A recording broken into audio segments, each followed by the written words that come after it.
Hi everyone, it's me Simone from Snap Back Body Raw. To sign up for our weight loss camp, go to snapbackbodyraw.com. There's a link below. This is a 5-month challenge. 5 months we're doing this.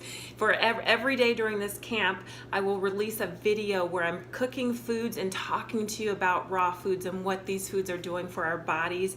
Every week we have a live class. During this class, I will prepare a delicious meal, explain more about raw foods, and most importantly, answer your questions. You get to ask questions during the live class.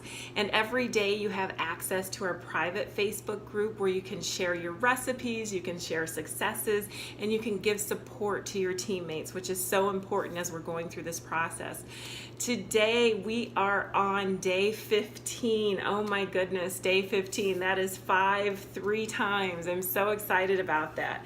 Day 15 of being raw. Regardless of what option you are on, whether you're on A, which is 1 raw meal a day, option B, which is 2 raw meals a day, option C, which is 100% raw, or option D, which is a variation. You start off with A, then you go to B, and then you end up with C. Whatever your option, we are 15 days in. How do you feel? Oh my goodness, how do you feel? Are you paying attention to your bodies, paying attention to your thoughts, to your moods, to what's going on? And most importantly, when you have those moods, asking, especially if you're feeling a little tired, not as happy, really finding out what's going on. That's so important.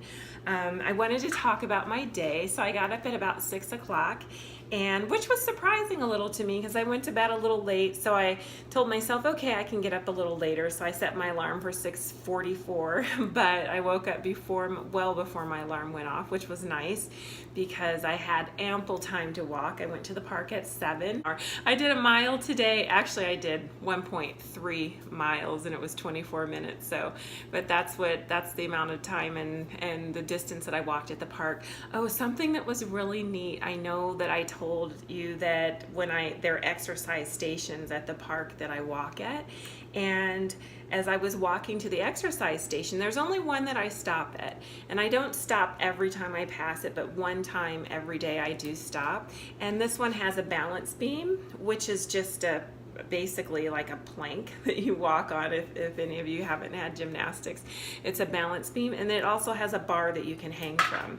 And as I got closer, I realized that there was someone there and he was practicing Ashtanga yoga. So I thought that was really neat to see that, and for him to spread that energy there was really nice. And so I didn't disturb him, I didn't say hi, but I got on the beam and I thought, well, if I were practicing here, I could say hello. And so sure enough, he looked up and said hi, good morning. So I said good morning to him, and I was like, oh, are you practicing Ashtanga? And he said yes. So it was nice to see a fellow Ashtangi at the park in the mornings.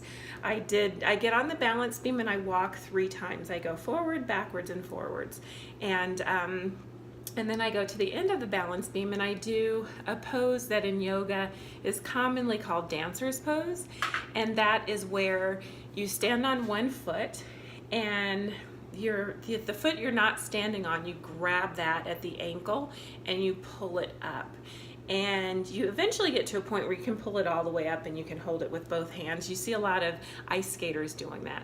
But that's the pose that I do on the balance beam. I don't have my foot over my head yet, but I will get there. And actually, I'm going to film that one day so that you can see it. But just something neat you can do if you're at a park and there's an exercise station, or you can just stop and make your own exercise station.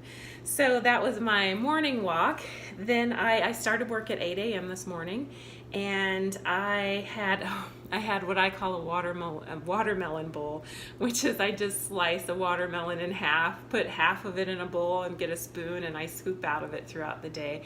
I like to do that because there's so much juice in them, and I find that if I slice it, I lose a lot of the juice in the bowl, but if I keep it in its own bowl and just eat out of the watermelon, then it's just juicy goodness. So I had a watermelon bowl, and at about 10 o'clock I had some kale chips. I made kale chips last night, so they were ready this morning. So I had some kale chips at about 10, at 11, I took my lunch break, so I took an hour, and oh, it was so wonderful. I went outside, and there's this beautiful swing under a tree, so I sat there. Actually, I laid there and took a nap, so it was just incredible. And that's just something that when I wasn't on a raw diet, I never did. It's like it was overcast and it looked like it was going to rain, and I said, I just want to be outside. And I went outside and laid down and took a nap, so that was wonderful. And then at about 2:30 I had lunch, so I had a really big salad. I made a salad last night. You know, I make salads in casserole dishes. I think that we need really nice dishes to display our healthy foods. So I have it in a casserole dish. So I had a really big salad, and I put nuts on it, some cashews that I had soaked with some seasoning on the cashews. I put a whole avocado, some nutritional yeast. I remembered to add that today on the salad, but it was delicious. My salad dressing, I didn't have enough made, so what I did, I just put a little olive oil, a little apple cider vinegar. There's a raw apple cider vinegar. And so I put a little bit of that, and then just a little bit of garlic powder, onion powder. That was it. Oh, and a little bit of Himalayan salt, or the Inca salt. I think that's what I have right now. But that's what I did for lunch. And so now it's almost 8 o'clock. And I had a little bit more of the watermelon when I finished work at 5, not much. I'm not really hungry, so I don't know that I'll eat something for dinner. I do have kale chips, so I might have some kale chips. So, I mean, they're here.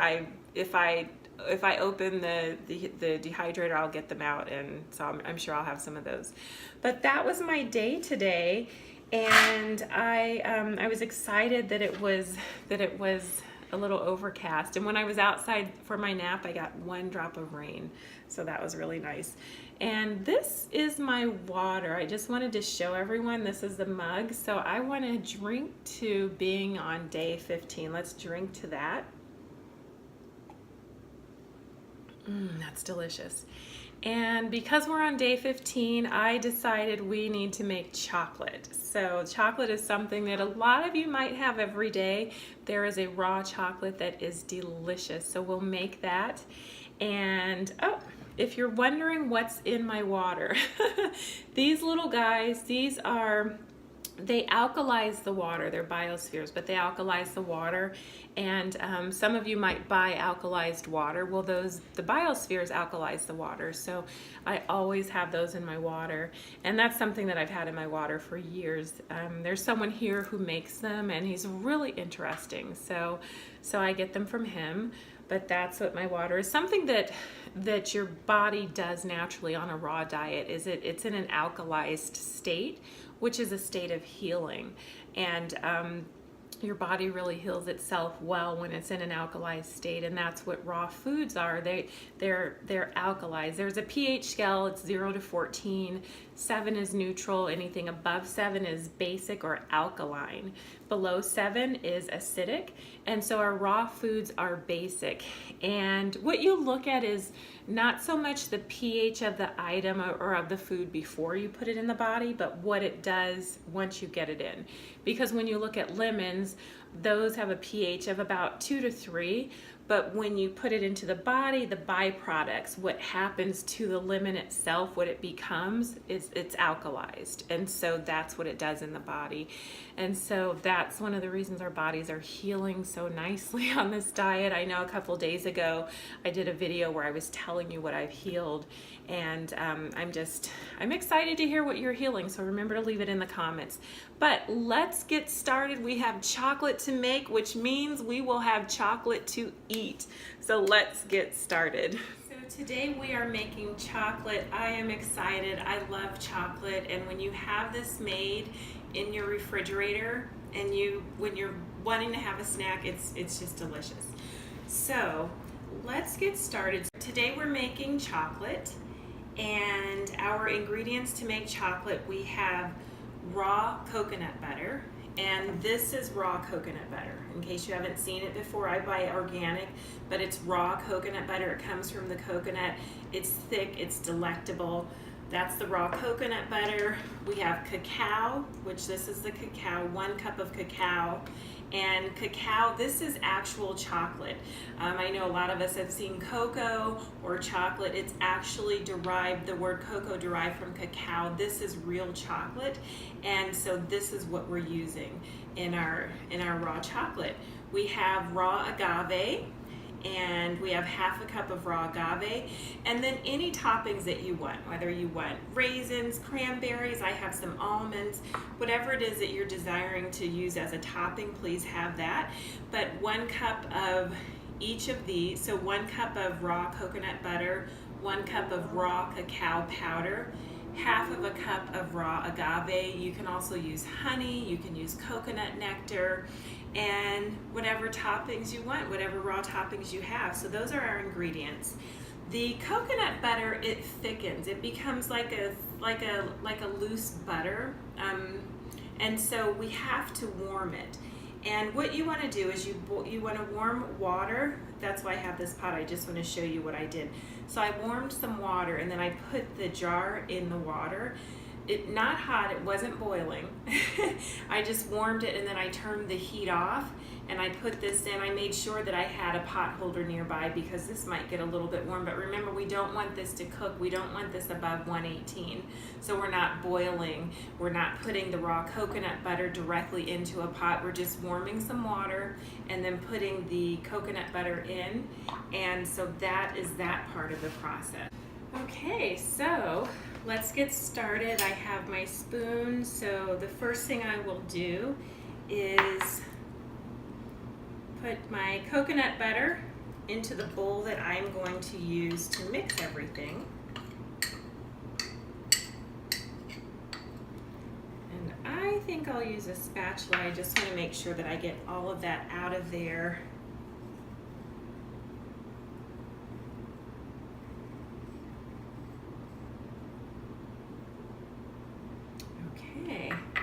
And then you mix in your cacao. So 1 cup of coconut butter, 1 cup of raw cacao powder. So I mix those in together, and I think I'll stir that a little with my spatula.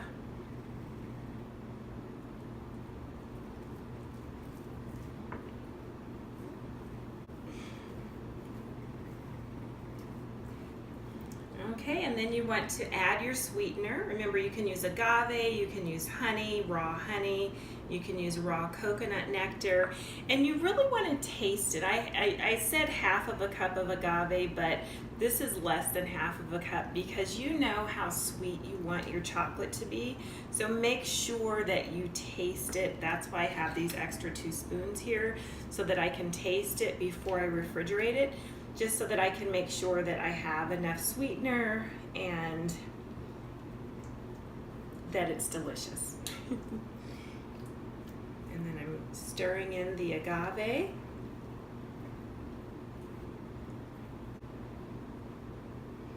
All right, there we go. And I have, as you can see, I have my raw almonds. These have soaked overnight. I put some Inca, I put a little bit of salt on them because I like the, you know, when you get the chocolate bars with the sea salt, the sea salted almonds, so that's what I did. This is the container that I'm going to make my raw chocolate in. I did put a little bit of raw coconut oil in the container, and just so that the chocolate doesn't stick. You can use parchment paper if that's your preference, but I just wanted to make sure that it doesn't stick to the bowl. And then you just pour your chocolate in.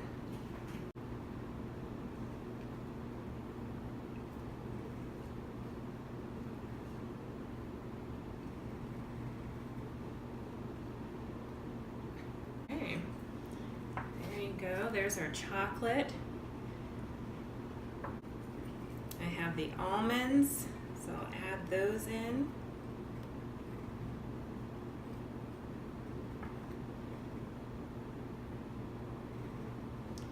And there you have it.